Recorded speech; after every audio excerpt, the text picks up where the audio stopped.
অন্তর্বর্তী সরকারকে হামের টিকা সংকটের বিষয়ে সতর্ক করে ৫ থেকে ৬টি চিঠি দেওয়া হয়েছিল, কিন্তু কর্ণপাত করেনি তারা। এমনটা জানিয়েছেন বাংলাদেশ ইউনিসেফের প্রতিনিধি রানা ফ্লাওয়ার্স। বুধবার এক ব্রিফিংয়ে গণমাধ্যম কর্মীদের এসব কথা বলেন তিনি। রানা ফ্লাওয়ার্স বলেছেন, কোনো মহামারী রাতারাতি ঘটে না, কিছু বিশেষ ঘটনার পরিপ্রেক্ষিতেই এরকম পরিস্থিতি দেখা দেয়, বিশেষ করে টিকার মাধ্যমে প্রতিরোধযোগ্য রোগের ক্ষেত্রে। এক প্রশ্নের জবাবে রানা বলেছেন, বর্তমান সরকার দায়িত্ব নেওয়ার পর এই ক্রয় প্রক্রিয়ার বিলম্বের কারণ হল উন্মুক্ত দরপত্রের মাধ্যমে টিকা কেনার বিষয়ে অন্তর্বর্তী সরকারের উপদেষ্টা পরিষদের একটি সিদ্ধান্ত, যা গত বছর নেওয়া হয়েছিল।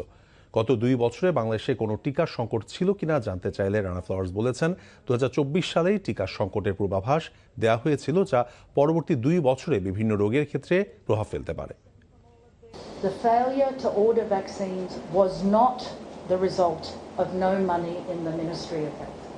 The funding was provided by the Ministry of Finance. The funding was in the budget. This is not about needing a little bit of COVID money from ADB. That's a red herring.